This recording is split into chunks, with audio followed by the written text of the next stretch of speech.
If your life has suddenly changed and you're sitting there thinking, I don't even know where to start, I want you to know something. You don't need to have your whole life figured out, and you don't need a 5-year plan or a 10-year plan, and you definitely don't need to become a different person overnight. I know this because I'm having to do it myself. Hi, I'm Rebecca, I'm 45 and I'm starting again. And I've realized when everything feels overwhelming, the biggest mistake you can make is trying to fix everything all at once. So today, I want to give you 5 things that I'm doing that are helping me start over again. And I'm not talking about starting again in some inspirational Instagram, TikTok-y way. I'm talking about what you actually do when life has changed and you don't know what comes next. I heard a beautiful quote today: pain is not wasted if you meet it with courage and clarity. And I believe this is true when starting over from scratch at whatever age it is. For one, stop trying to solve your entire life all at once. This is probably the most important point, and something that I have done over and over. When something major happens, whether it be divorce, redundancy, job loss, leaving home, a health crisis, a financial crisis, we immediately think that we need to fix everything all at once. Money, career, health, relationships, friendships, identity.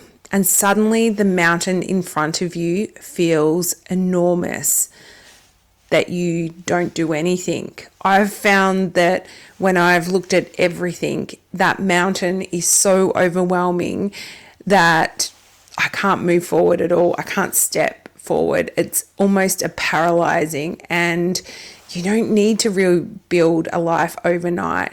You rebuild one step at a time. And sometimes in those early stages of crisis, it can be hour by hour. The very beginning days of my crisis, I had to break it down to hour by hour. Even when I looked at day by day, week by week, the task list in front of me was overwhelming. So break it down into small pieces and take it one step at a time. First up, I want to grab a pen and paper or a laptop, whatever medium takes your fancy, and I'm going to get you to start building 3 columns. And this helped me. There was an urgent column, an important column, and a later column. And I want you to put in that urgent column things that are genuinely need your attention straight away. It could be your lease is up and you have to move. You've finalized your house sale and you need to move house. You could have an impending medical appointment that has to be done or is overdue and needs to be done straight away. Important things are things that matter, but you don't need to solve them that day. It can be if you're going through a separation and you need to separate your bank accounts, you need to separate your bank accounts, put it into your name. That's something that is important to get on the important list. The later list can be things that can wait.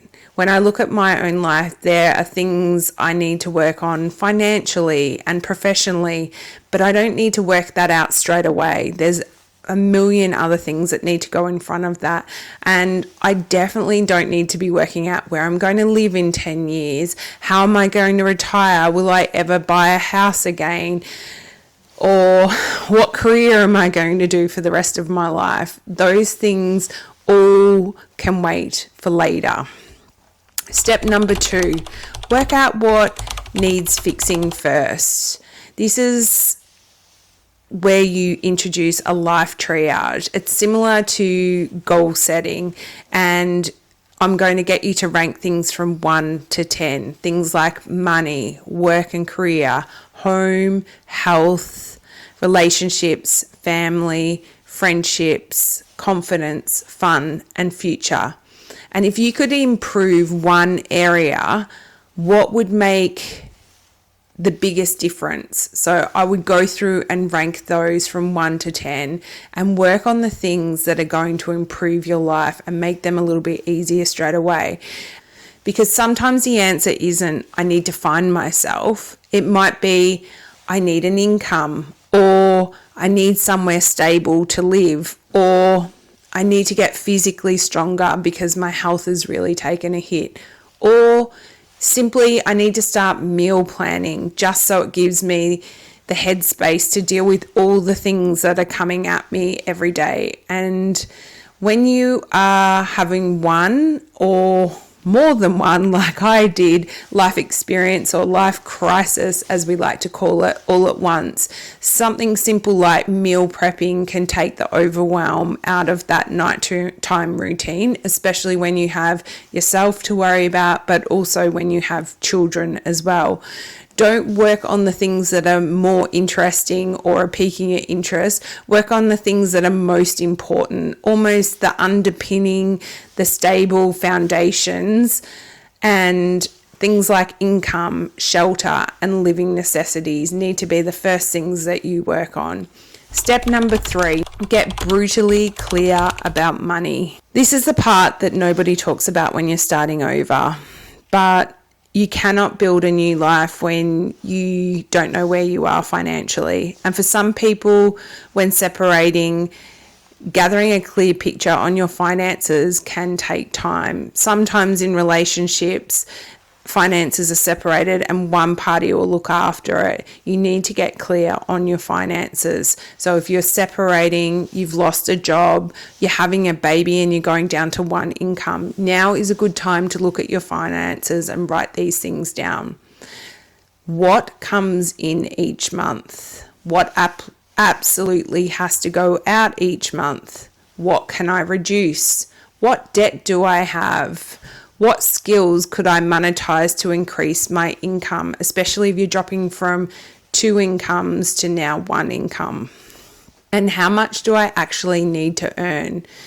Then the next step I did was establish 3 numbers. One is a survival number, a comfort number, and a freedom number. A survival number is what do I need to cover the basics to survive and just cover all the bills, all the repayments and all your bills. That is your basic survival number. Your next one is your comfort number. That gives you a little bit more breathing space. It allows for clothes, those subscriptions, takeaway on a Friday night. And freedom number, what would allow me to build the life I actually want? And I think for me, I've always subscribed to a big, beautiful life. I love travel, and I'm not really interested in rebuilding a life where I'm simply just surviving, where I have been living for the past 3 years. I want to know what financial freedom looks like, and I want it to be my North Star for the next chapter, and it's something giving me something to aim for. Step number 4, decide what kind of life you actually want. You know what you don't want, but you haven't worked out what you do want. And this was something I really struggled with, trying to find out what I do want or establish a list of things that I would like my new chapter to look like. But I did know what I didn't want. So I created that list and I popped it into ChatGPT and asked it to create the opposite of what I don't want, and then that gave me something to work towards for something that I do want. I think in those initial stages of crisis, you are so overwhelmed, you don't even know what you want. You don't even know some days what your name is. So that is something that I would do. So forget the 5-year plan at the moment. Imagine what an ordinary Tuesday for 3 years from now looks like. Where do you wake up? What does your home feel like?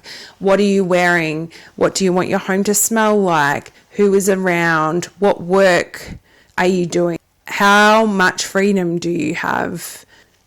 What does your afternoon look like? Where does your money come from? How do you feel when you wake up? Don't design your dream life. Design your dream ordinary Tuesday, and those ordinary days start to form a beautiful life that you once dreamed of. A beautiful life is all those simple, ordinary moments. Step number 5, choose one thing for the next 30 days. Once you've worked out what's urgent, what's important, where you stand financially, and what kind of life you're moving towards, you still don't need to tackle everything all in one day. So just choose one thing for the next 30 days, a new habit to repeat.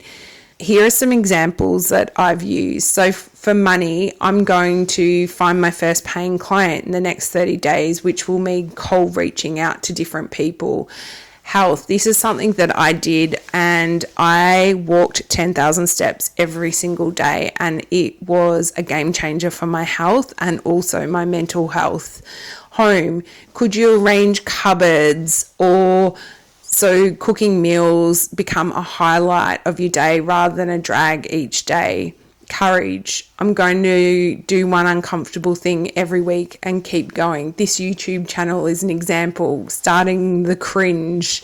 Creativity, I'm going to publish one piece of work every week, and I've started this with a Substack article. I found writing really therapeutic, and I have read The Artist's Way, and I believe creativity brings a lot of color back into your life. So you might not think that you're a creative person, but it could be going to see your favorite band, going to visit your favorite shop and look at the beautiful visual merchandising around. It could be going to an art gallery. It could be going to a musical. It could be hearing a band in the park. It can be those simple things that just get you outside, and that creativity bringing that beautiful color back into your life. Your goal isn't to transform your life in 30 days. 30 days gives you courage and also a newfound faith that you can turn your life around, and the situation is not hopeless, because at times mine has felt hopeless, and I've had people tell me that it's hopeless. So your goal is to prove to yourself that you can create the movement. I'm doing this right now myself. I don't have a 5-year plan. I don't know exactly what life looks like in a year, 3 years, but I know I can't sit here and wait for clarity to magically arrive and opportunities just to appear. I need to create movement forward, trying new things, doing new things. I'm working out what needs attention first. I'm rebuilding my income. I'm thinking about what kind of life I actually want and choosing the next thing, not trying to solve 10 years from now. So the final thing I want to leave you with is some actionable takeaways. And if you want to grab that piece of paper or your laptop again and write out what things really need fixing right now in this moment. What can wait? What is my financial reality? What do I want that ordinary Tuesday to look like? And what is one thing I'm going to do to change in the next 30 days? Don't try to answer these perfectly. Just start writing and see what comes up, and use ChatGPT if you want to. If you're feeling overwhelmed with those tasks, ChatGPT is a great free tool for people to use. And if you're in your second chapter, I want you to know that you don't have to have it all figured out. I'm figuring mine out, and I'm figuring it out from scratch.